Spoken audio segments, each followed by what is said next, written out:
guys, what's going on? Someone in my Discord brought up a really good point that I want to bring up before this video, and that is a lot of people don't have context as to who I am or why I have justification to talk about this topic. So I wanted to cover that really fast, very quickly. I've been in the cybersecurity industry for over a decade. I run a SOC currently. I'm an executive that runs a SOC currently. That's my current full-time position. I pen test for the military.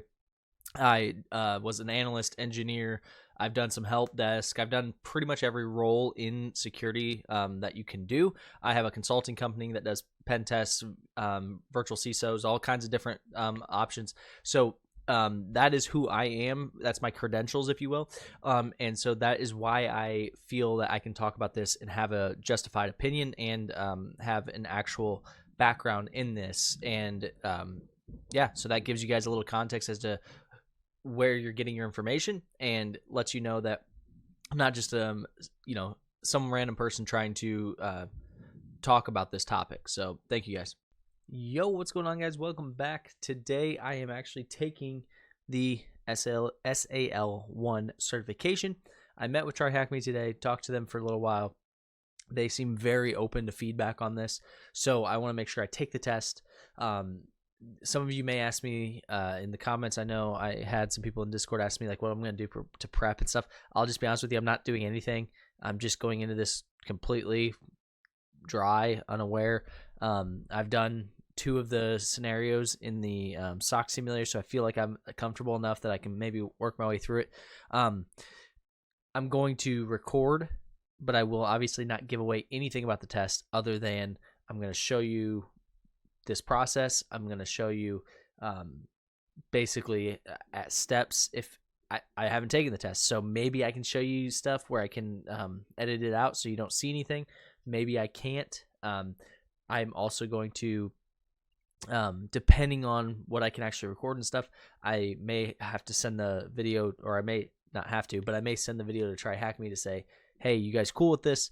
If not, it is what it is. So I don't know the extent of how much of this you guys are going to see and how much of it we're not going to see. So we'll just kind of play it by ear and hope for the best, right? So first thing first, let's get into the process of getting it in. And I will say one of my criticisms for this test, if you guys haven't watched my other video on it, was the non-proctoring. And I want to talk about that for a split second because there's no proctoring in this, right? But I did talk to the TryHackMe business leaders that made the decision, or business leader, I should say, one of them, and not all of them. And I do actually agree with why they did it. They understand that this cert is a work in progress as of now, right? They want the feedback. They want to make it perfect. That's one thing. The other reason is, if you've ever taken a proctored test, it is typically a kind of a negative experience. It is really it can be such a pain, especially if you take it at home. I always go in person and take them, and that's because it's such a pain to take it home at times with the proctoring. So I understand why they did that. I think they're going to have to, personal opinion, I think they're going to have to get it proctored at some point in order to make it actually really reputable. But they have a very good brand, and it could just, the brand itself could carry it a long way. So let's go ahead and start. So what is the SAL? I keep want to say SLA because I'm used to service level agreements, but I'm SAL1 certification. It's the Security Analyst Level 1 certification. It's hands-on, practical certification, validates entry-level SOC. That's keyword, entry-level SOC.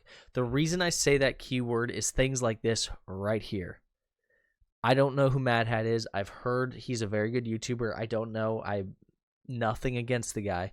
But this is an example of, he's a senior security analyst, right?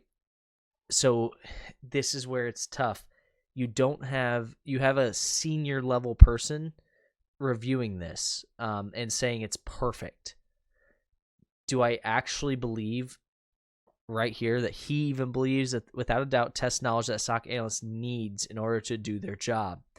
Having worked as a security analyst for years, I loved how much more practical the exam was. One thing to say, the exam is very practical. I do agree with that, and I think that is something I will like as well. But I do not believe this is an honest review. I don't. I just honestly don't. Mad Hat, if you watch this, please comment, reach out. You don't have to tell me if they gave you money or not. I don't care. I would, I don't blame you one bit for someone says, hey, what do you think about this? And we'll give you some extra money or some, whatever. I don't care. The reason I say that is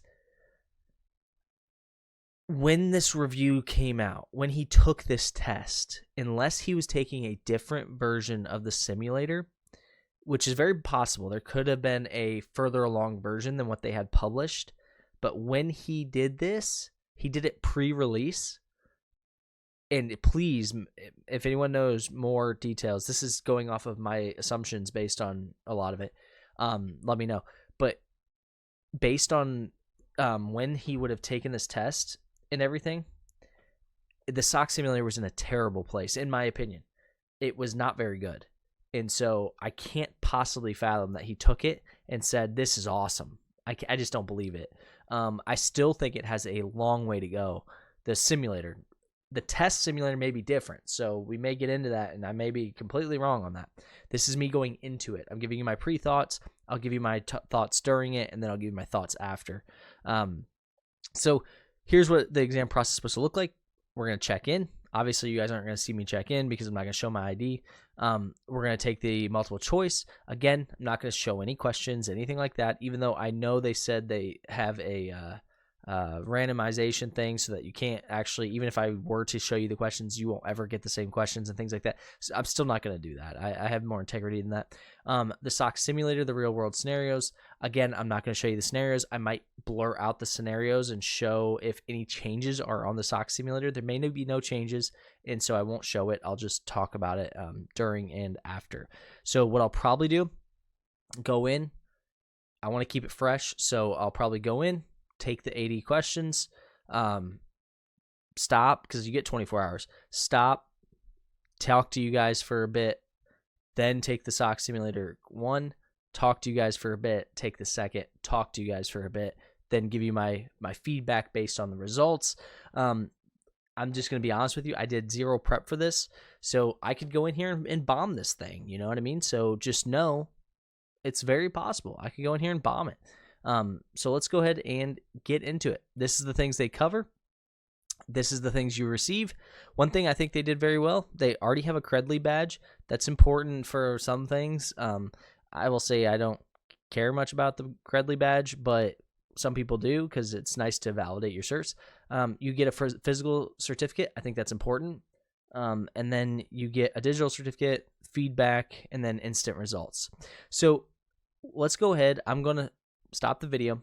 I'm going to start the exam. And actually, you know what? I'll start the exam, and once we get to the ID check, I'll stop the video. So that way you can see this process, right? So we're going to start it.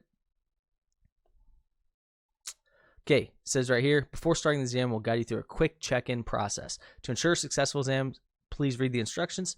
You will have 24 hours. Please ensure you have a valid ID so we can validate your identity. Make sure you're connected to a stable internet connection and use a desktop computer. Now, I'm curious why the desktop computer, probably just for stability, but I'm not sure on that. So just curious on that. If anyone knows, let me know. All right, so here we go. To maintain the integrity of the exam, please process. We need to verify your identity before we can proceed. All right, so I'm going to, here it looks like we're going to do the identity verification. So I'm going to stop the video, and I'll see you guys in a bit. All right, welcome back. So we did the ID verification. I will give my honest opinion on that. It was not too bad. It was kind of a pain in the butt because it failed like 3 or 4 times, and so I had to keep restarting it, and you have to go back and forth on your phone, and it was kind of a pain in the butt, but easier than a proctor test, so nothing bad. We're going to agree to the terms here. I read them. Feel free to read them when you take it. I'm not going to make you read them here. All right, so we have a nice video here. All right, here's the test here's the video. I played it once and I realized I wasn't recording my desktop audio, so I apologize. Here's the video. Hopefully it doesn't get me copyright striked. Again, this is the reason I may send this off to TryHackMe and just say, you guys cool with this? Because I don't want to step on anybody's toes. I don't want to ruin a business relationship. I'm just simply trying to showcase what this experience is like, right? Let's ride this wave together. Recommended preparation, moving on to the exam format, and finally we'll share some key tips to help you succeed. Now, there are no formal prerequisites for the SAL1 exam. However, we suggest you complete the recommended learning beforehand. If you haven't already, we also strongly encourage you to complete the SOC simulator scenarios. This will give you hands-on experience in investigating alerts, just like you'll do in the exam. If you've read the exam guide, you might already know the structure, but here's a quick breakdown. You have 24 hours to complete the exam once you start, and the exam is divided into 3 sections, each with its own timer. Once you're finished, you'll receive instant results. You have 1 hour to complete the multiple choice question section. This contains 80 questions, each with 1 correct answer. Then, you'll move on to 2 hands-on scenarios where you'll investigate security alerts in a simulated environment. You have 2 hours to complete each scenario. We recommend you take breaks in between each section. During the SOC simulator section, you'll work in a real-time virtual SOC environment. I won't talk you through exactly how this works, but here's some important information to remember in your exam. Firstly, you'll be triaging alerts just like an actual SOC analyst. You'll need to use both the Analyst VM and the SIEM for your investigations. And most importantly, make sure you refer to the documentation, understanding definitions like true. Okay, one thing I want to talk about is, I said this before, and if this is the case when we get in there, if you look at it, the documentation is already a lot better in this than it is on the simulation. If you remember, if you go to the actual SOC simulator, not the exam one, the documentation is like 2 or 3 sentences. It's not much. So already I'm seeing that it's probably going to be a little bit more, which makes me think maybe it is a better simulator. And false positive, and the escalation criteria will be crucial for your success. Okay, so they do have kind of a rules of engagement. True positive alerts must be escalated. That's one of the feedbacks I gave during my conversation with them is you don't have rules of engagement, and they do. It's just not here in the SOC simulator yet. It's just in the test portion. At least it looks like right now. We'll find out later. Before you begin, here are some general exam tips to keep in mind. Firstly, read each question carefully. The details are really important. Secondly, think like a SOC analyst. Approach each scenario with an analyst mindset. And finally, manage your time wisely. Keep track of the section timers so you can complete everything within the limits. Now that you know what to expect, are you ready for the SAL1 exam? If so, good luck from the entire TryHackMe team. Okay, so a couple of things to take away. Whoops, didn't even know I could make it bigger. Couple of things to take away there. The one is the SOC simulator looks, like I said, more built out. Like that's probably where they're heading. 2, I actually, as cheesy as this photo is, I'm not gonna lie, this is pretty cheesy. I actually appreciate this because it shows you. Think of how big TryHackMe is from a perspective of what it's done for the industry.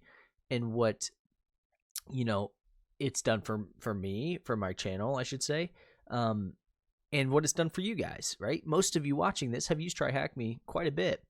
Think about what it's done for everyone here, and look at the team.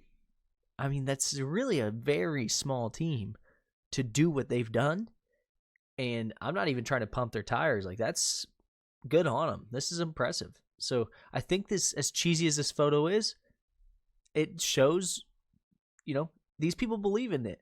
These aren't people, I guarantee you every one of these people, except for maybe the CEO or something, could probably go make more money. Probably. They do it because they want to do it. And so I respect that. So good on them. Let's go ahead and I'm going to dive into the start of the exam. And then we'll say continue. Hopefully it doesn't just start. I mean, I'll just edit the video if not, but your exam timer will start after this step. You're now ready to begin. So I'm going to hop in, take the multiple choice part of the test, and then we will come back and see where we're at, see what you get or what my opinions are on that. And it looks like we have an hour, I think it is, to do 80 questions or something. So let's go into it. All right, welcome back. So I just finished the test question portion. And as you can see, it really didn't take me very long. I actually was doing something else on the side and kind of going back and forth. And so 80 questions took me about a half hour. I would say you probably could do it in 20 minutes. My opinion on it, excuse me, was a lot of the questions felt very, it didn't never felt like there's a middle ground. It felt like they were either complex questions, meaning like more for like a level 2 analyst maybe, and then very beginner level questions to the point of like basic, I can't say what the questions are, but basic questions. So I would say it's just, there's just a gap there. They're just kind of, there's no middle ground. Very few scenario based questions. Really your standard multiple choice questions, nothing crazy. I didn't ever feel like they were trying to trick you, which was nice. I thought the questions were fair. I thought, again, it's a randomized pool, so the questions you get might be totally different, but like I got like 4 or 5 questions on the same thing over and over, not in a row, but like if you know it once, you're not, you know it the other 4 times, right? So one thing to take in mind, I kind of expected to, I don't know why I expected this, but I expected to maybe get my results for the test or for the answer questions right here and then see what the next stage is. But I will say, one thing I was thinking about, and I didn't want to mention it here, but theoretically you could just skip the questions. It's only 20% of the test on a 100, I think it's 1,000 points. On 1,000 points, you can still get 800 and pass with just the scenarios. So the test questions are really not relevant. They help. They'll get you above that curve if you need it. But I will say, just going off of it, it was okay. I thought it was kind of what I expected, I guess you could say. Nothing impressed me not in a negative way. I'm saying nothing was like, holy crap, that's a real analyst question. It just felt like they were your basic. I mean, they compare this cert to CYSA. I'll say that. That's fair. I think that's fair. I think the questions were on par with a CYSA or something like that. So I think that's a fair assessment so far. I think the test questions could have been, I'm trying to think of the right wording. I don't want to say better, because better is not the right word. Could have made you think more. I'll say that. I get it. I'm experienced in this field, but to finish 80 questions in half hours, pretty fast. And I wasn't, like I said, I wasn't like sitting here dedicated. I was kind of doing stuff. I don't know how I did, but I will say again, I would get the same things kind of. So it'd be like, I'm not going to give away any answers, obviously, or any test questions, obviously, but it would be like, kind of show you an example of an attack or something. And I'm using very loose terms for a reason. But then it might ask you 10 questions later about the same type of attack or the same type of thing. And it's like, you just saw that on repeat. It was like a lot of the same stuff. So once you answered it once, you're like, okay, same thing, keep going, So I felt like that was kind of it felt almost like a randomized test, but with a pool of questions that are all the same. If that makes sense, like they might have like 10 questions based on this one principle, 10 questions on this principle, 10 questions, and they say it's random because they're grabbing randomized there, but you might end up with 7 questions on this one topic and 2 on this one or whatever. And that's somewhat typical of a randomized test, but just wanted to give you guys that context that you're probably going to run into that. I like that they give you the total timer here. I'm going to probably take 10, 15, 20 minutes, whatever. Get a drink, go to the restroom, all that stuff, come back, go to the next section, and we'll see how it takes. I will tell you, I don't know that I'm going to do all of them today. I'll do them all in the 24 hours, but I mean, as far as today, and the reason for that is, if it actually takes 2 hours, because from what I understand, or from doing the other simulations, you're basically waiting around a lot for the simulator to generate alerts. So if that's the case, I don't want to really just sit here and for 4 hours. So I may run one, come back tomorrow and do the next one. So we'll let you know, but I'm going to take a break, come back, do the next section, and then come back and give you guys my feedback on that. Okay, I was getting ready to hop into the next section, and I saw that they have actual instructions, so I wanted to just show you guys the instructions real quick so you guys can see this is kind of what you're looking at. You'll see it tells you investigate the alert queue. Your journey starts in the alert queue. Investigate each alert and prioritize what seems to be the most critical. Understanding the severity of alerts can help you manage your time effectively. So one thing I want to talk about is, if you guys watch my SOC simulator video, this is some of the stuff that I was talking about they were missing, and that is just basic instructions, basic guidelines, basic rules of engagement, things to kind of just tailor it enough to where when I hop in, I'm not going, what the heck is going on? This is really good to see that.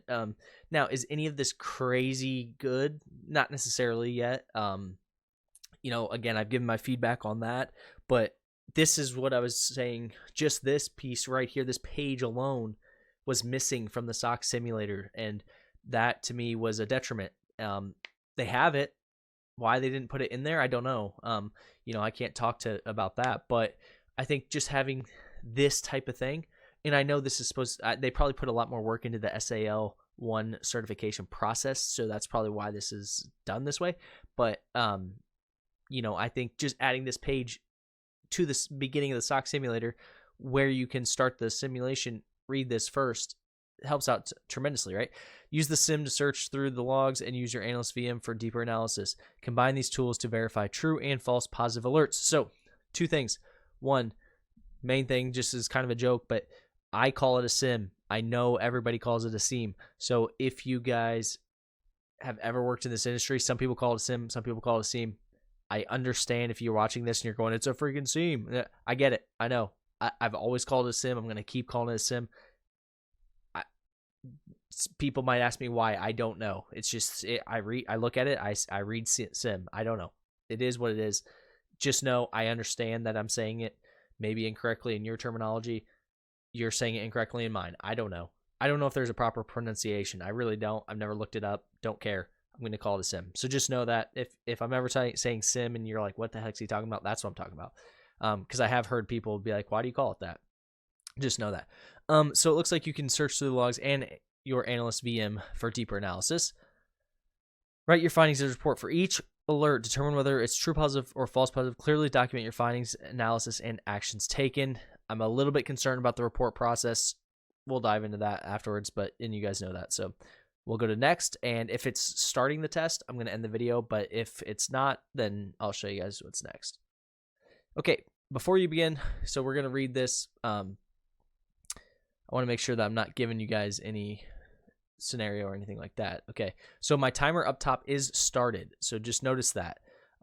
Check out the alerts triage playbook, blah, blah, blah. Open the SOC dashboard, review the alerts, investigate the SIM, resolution and closure, write the case report, follow the alert classification guide.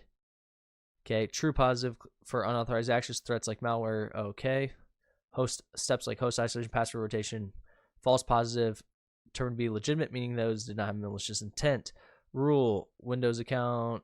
Okay, these are examples. Alert escalation. True positives must be escalated if additional actions or remediations are required, or if the alert belongs to a single incident and is connected to other alerts that require escalation. Okay, so we've got a little bit of context here. An employee is downloaded an unwanted or cracked software from web, but the download installer was quarantined by AV or removed. It's not needing escalation. A corporate mail server. These are examples, I guess. A corporate mail server when escalation is required. Okay, those are examples. Alert reporting. Provide a clear and detailed explanation of the reason why the activity is classified as a true positive, false positive. Clearly explain why the alert class requires escalation, in which remediation actions may be required. Identify who or what was affected. Indicate what the where.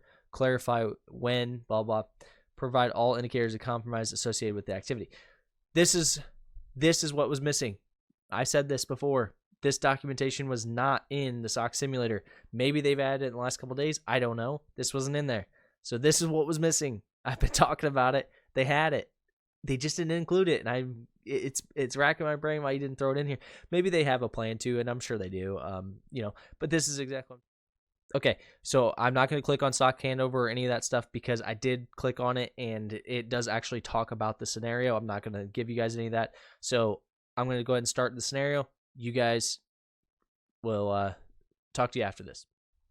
All right, guys. Here I am. Just finished the first level. I don't know what you call it. The next section, the first scenario. I will say a couple of things. I was pleasantly surprised because they did add some things into the actual simulation when you actually start taking it, and some of those things were like there was actual company information, asset information, with IPs and usernames and stuff like that. So you had some context, which is one of the things I complained about and talked about in the past. And I will tell you, when the scenario first started, I was really excited. I'll be honest. It was the most excited I've been to take a test in a long time. I'll be the first to admit that. And the main reason was because it looked, for the most part, I mean, simplistic from a actual use case management tool, but it looked like something I would use in the real world, right? And alerts started coming in, and I thought, oh, this is nice, because it was. I'm trying not to say too much, but they put in the rules, in the description, some rules of engagement, some escalation procedures and things like that. And I thought, oh, that's really nice, because that was one of my complaints. And then I got further into the scenario, and it was just the same 3 or 4 alerts repeating. And I'm like, Jesus, okay, I get it. I get the attack. I understand. And that gets really hard to write the same case report. That scenario took me about an hour to write the same case report, but change the information in it over and over and over. It started to feel like a job. And one of the things they asked me when they asked for feedback was, how do we make it not feel like a job? And one of the things I told them was, the scenarios need to be more A, realistic and real, or B, shorter. And the reason I say shorter isn't that the scenarios are too long. If you're just going to repeat the same thing over and over, if you missed it the first time, you're going to miss it the second time. You're going to miss it the third time. If you get it the first time, you're going to get it the second time, the third time. And I understand they're trying to give you a chance to like look into, but that was one of my big complaints on that scenario right there, was it was just repeating.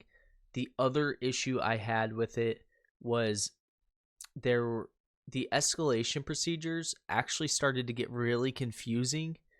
And without giving too much away, but it would say something along the lines like, you're not going to escalate if there isn't a successful login or something like that, right? And so you're like, okay, so you go through the sim and you look and you're like, oh, there's no successful login or something, whatever. But then the next alert comes in, it's like a successful login from the same IP, and you're like, okay, so do I have to go back and escalate my other case report, or am I going to fail that? It just started to make no sense, because it's like you have alerts that are correlated, right? But if you get to the ticket and that successful login already happened, technically your escalation procedures state you're supposed to escalate it. But I have a feeling if you escalate it, you get it wrong, because they want you to escalate the one that comes in next. But in my case, I beat the alert. I was looking at the sim when it happened, and I was like, well, this happened. I need to escalate. And then a new alert came in, said successful login. And you're like, okay, do I escalate this one? Or do I have to put this one to not escalate and then go up to this one and escalate this one? And it started to get really confusing, and it wasn't clear cut. And so what I first thought was like, hey, this is really nice that they added those little rules of engagement in there. Comes back to the same advice I gave them before. And hopefully next time I meet with them, we have this conversation as well. But it comes back to the same thing, which is you got to have a standardized rule of engagement, not necessarily rules of engagement based on alerts, which you can do, which rules like they had, but you can't have them be confusing and conflicting. They have to be clear cut. They have to be cut and dry. What the hell just happened? My computer just went into sleep mode. Okay, I'm back. Hopefully. Okay, I can see my screen. So it started to get convoluted because they started conflicting with each other. The rules of engagement would say, don't escalate unless this happens, but then this would happen and it would say, well, this alert is for this. And it's like, well, do I escalate this one then? And it just got really convoluted. And then it started, and it was repeating. So like the scenario is just repeating over and over. And so what started, I would say the first 20 minutes of that scenario, I was very much like, wow, they actually changed my mind a little bit on this cert. And then the second half, I was like, okay, you just repeated it. I mean, you're just going through the motions, doing the same thing. I have no idea how I did. I'll say that. I think I have a feeling I'm going to have misclassified some of them. And it was because I was getting confused on the escalation and what they're considering a true positive. I could have read the documentation better. I didn't really read it, the true positive classification, because that's an example of I'm going to classify if the rule triggered on a real thing that's malicious, I'm going to classify as a true positive, which is probably what their procedures say. But it started to get convoluted, and it started to get to, like, an example would be maybe it's not a malicious IP or something like that, but it's a protocol or a port that shouldn't be in use anyway. That's an example where, again, is it an attacker? Maybe not, but that needs escalated because there needs to be mitigation and remediation steps put in place. And a level 1 analyst is not doing that. Not their fault. They shouldn't be doing that, but they should have the wherewithal to go through and say, hey, I need to correct some of this stuff, or I need to push it off to somebody that can correct it. So that was scenario number 2, or scenario number 1. I'm going to go ahead and hop into scenario number 2, see how long it takes me. Hopefully we get it. It says 22 alerts. I didn't even pay attention to the last one. I didn't notice it said the alert number there.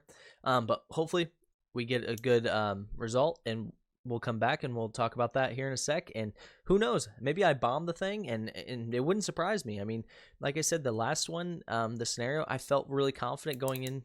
About halfway through, I was like, I'm more lost than I was, not because it's getting difficult. I can't tell why it's repeating. I don't have a way to stop the attack from just continuously repeating.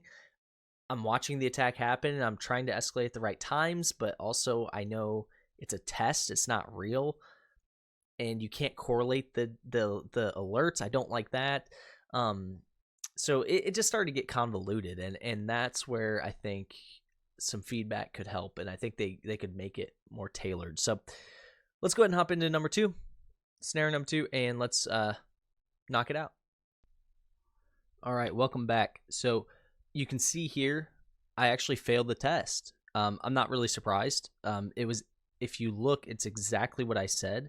I did fine on the questions. I wasn't worried about that. The second one was really easy. The second scenario, the first scenario was really, it made no sense. When I say that, what I mean by that is, and I talked about it, because if you notice, I'm cutting to when I did the scenarios, and I knew when I was doing it, like, the escalation procedures weren't making sense. It was saying, and I'll have to go back and watch the video of what I said exactly, but because I just did a different scenario, but it was interesting. It was like, it was saying escalate in certain scenarios, but then it was saying, like, you only want to escalate when it's successful, and then you would see a successful one come in, but then a new alert would come in. So it's like, do you do that? And so I got really thrown off on, like, when do I escalate, when do I not,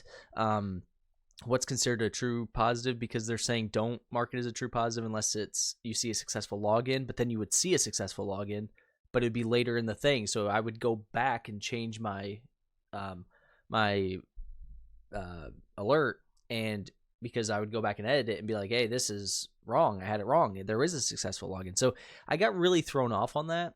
And this is an example of where the escalation procedures were not clear cut. And you can see I did absolutely perfect on the other two. This scenario just didn't make any sense to me. I really didn't understand. You can see the escalation procedures. I got a 0. And that's not surprising. I didn't understand at all what they were asking me to do and when to escalate. So I was really thrown off on that. I will tell you, I probably won't retake this. I don't care to. Maybe if they fix it. I didn't find it difficult. I'm going to give feedback, and I'm going to, right now, because I just finished it, so I want to give everyone a fair chance. For one, it took me 2 hours and 50 minutes, and that was me taking breaks and stuff. You could probably knock this out in 2 hours and 20 minutes or so. So I think the 24 hours is more of a marketing thing. I don't think you need 24 hours. It's kind of ridiculous. I think they've got to fix that. It's going to confuse people. It was super confusing to me. And to be fair, I could have been super overthinking it. I could have. And maybe I'll retake it. I don't know. It's a lot of time to waste for no reason.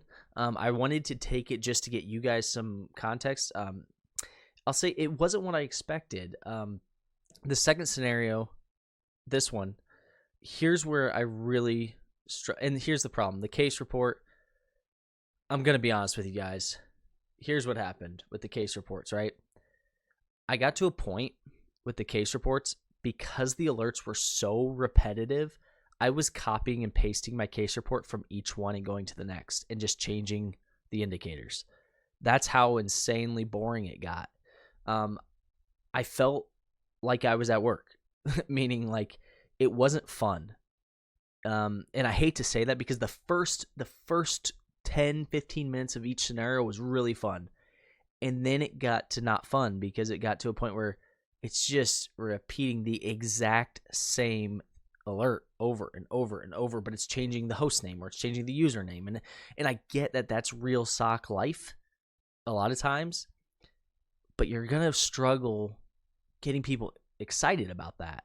So you have to shorten those scenarios or add real things that are happening, because if you just keep repeating it, I thought in the first one, this one here, I thought maybe that was just a kind of a, what do you call it? Like maybe a fluke, like maybe that's just that scenario. But the second one was the same way. It was very, very boring and repetitive.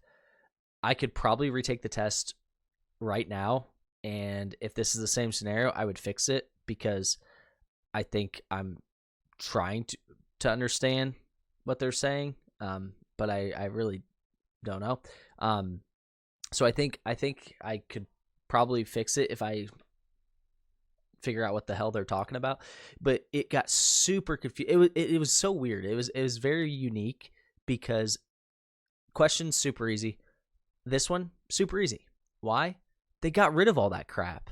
It's like this one was like an experiment. It wasn't well done like the other two.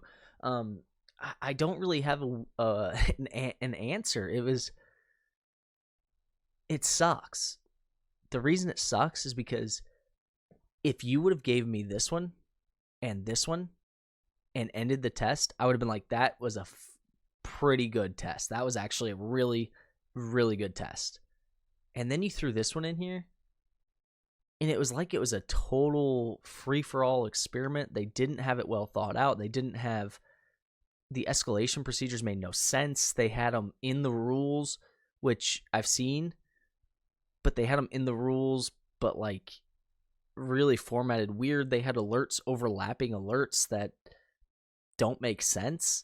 And I think what I feel like I can try to figure out what they were trying to do. I feel like they were trying to get you to triage the alerts, like grab the high first and then escalate it. But the problem is they don't come in at that time. Like I was grabbing them as they were coming in. So the low comes in first. As I'm working it, it says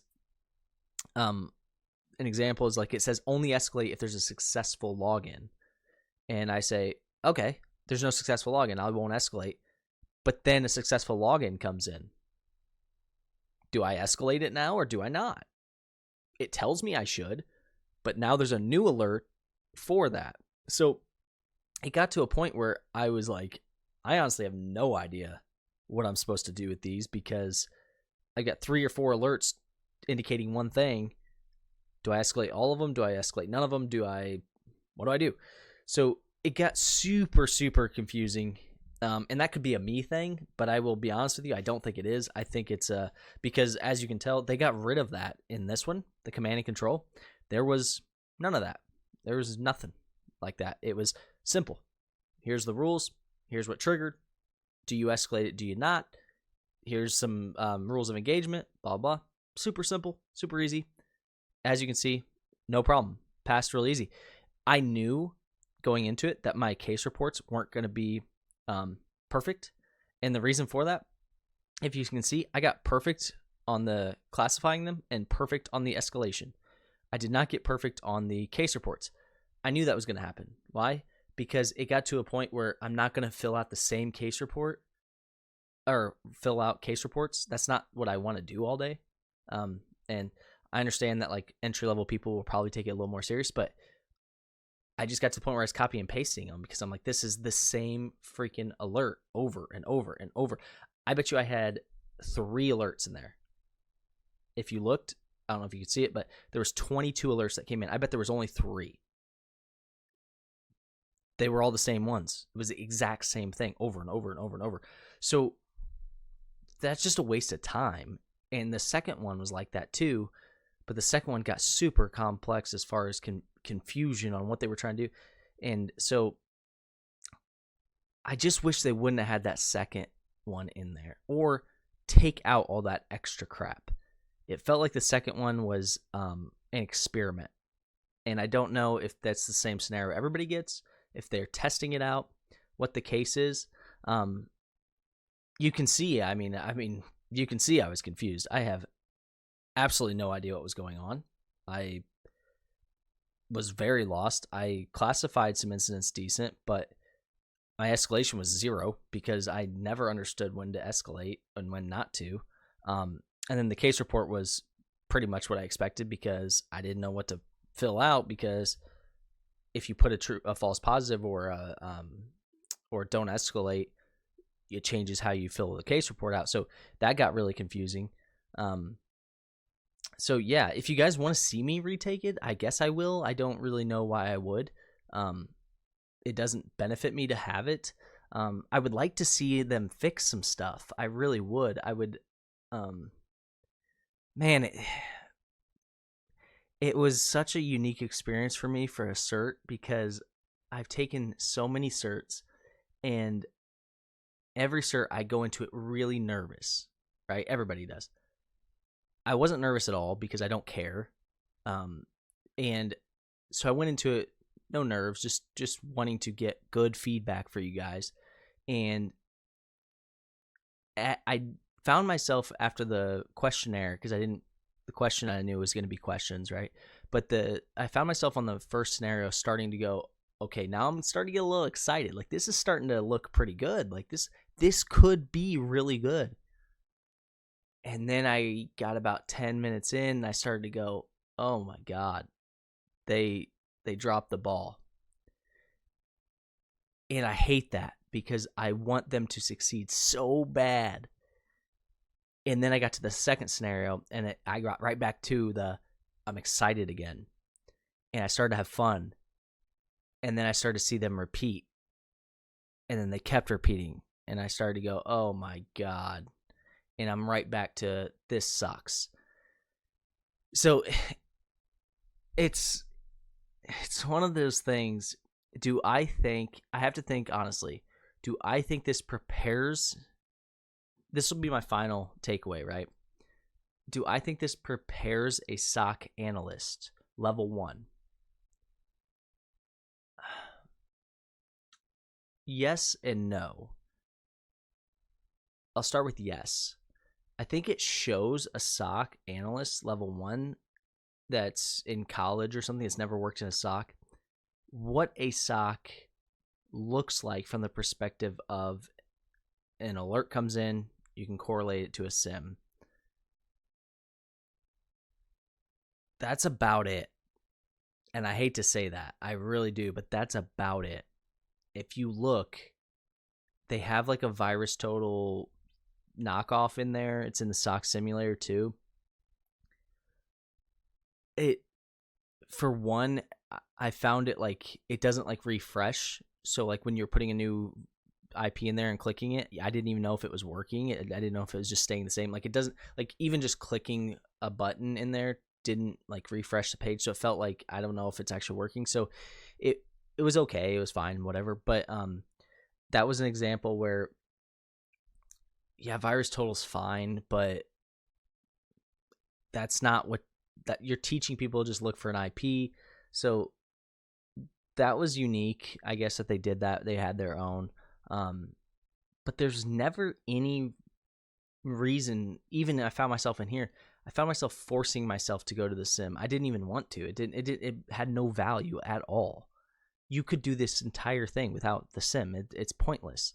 So that's why I say no. It doesn't. You never have to go look for any other logs. The logs are the alerts, and that's all you need. You don't have to go look at anything, which is what threw me for a loop here. Which is why I screwed myself on this one, because what I was doing is an alert would come in, and they had like these ROEs on there that said only escalate if something is successful. And I had the sim on another on this other screen, and I would watch it. And as soon as a successful came in, I would change the classification.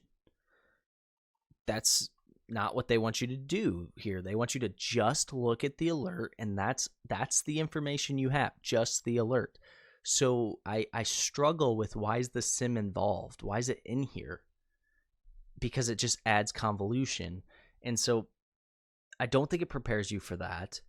You never have to ever use a sim query. So what's the point of, I mean, that doesn't prep you. The case reporting is just not realistic in any capacity. They're using AI to determine if you put who, what, when, where, why. What I found, if you want to know how I did this, how I got 73 out of 100, I got so sick of writing the case reports because they were just repeating over and over. I was just copying the alert. I would literally copy the information from the alert, timestamp, username, source IP, all that stuff, paste it in there. That's all it's looking for. I know that because it's AI. It's not actually grading anything. They trained it on the alert itself and what's expected. They did not train it on real case management. And I know that based on real case management. And I understand why. No company, very few companies, I should say, are going to come out and be like, yeah, look at all of our incidents and record them and go put them in a thing. Like, obviously, because there's a lot of gaps in those. And so I think that AI is going to kill it. I hate to say this, but if someone came to me and said, hey, I passed this cert, unless I have a very junior role where I'm extremely expecting to have to teach you everything, and I just want you to understand that you know minimum basic security, this cert is useless to me.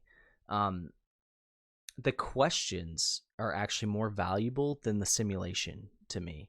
And I again, I struggle so much saying this because I love TryHackMe. The simulator's just not there. Not to put a cert on it. Man, if they just wouldn't, it's killing me. Because if they just would have taken that section 2 out and just made it just a scenario like section 3. So I don't know if everyone takes the same scenarios, but I know this is hard for you guys because you guys didn't see what I saw, but section 2 had so many weird instructions in the alerts when they came in. And section 3 was just like the SOC simulator, where an alert comes in, you classify it, you send it off. It was so much smoother. It was so much more. If you had 2 of those, then yeah, you know how to escalate. You know what's a true positive. You know what's a false positive. You are a level 1 SOC analyst. This section right here just ruins the whole thing, because you're going to confuse level 1 analysts. You're going to confuse them. You confused me.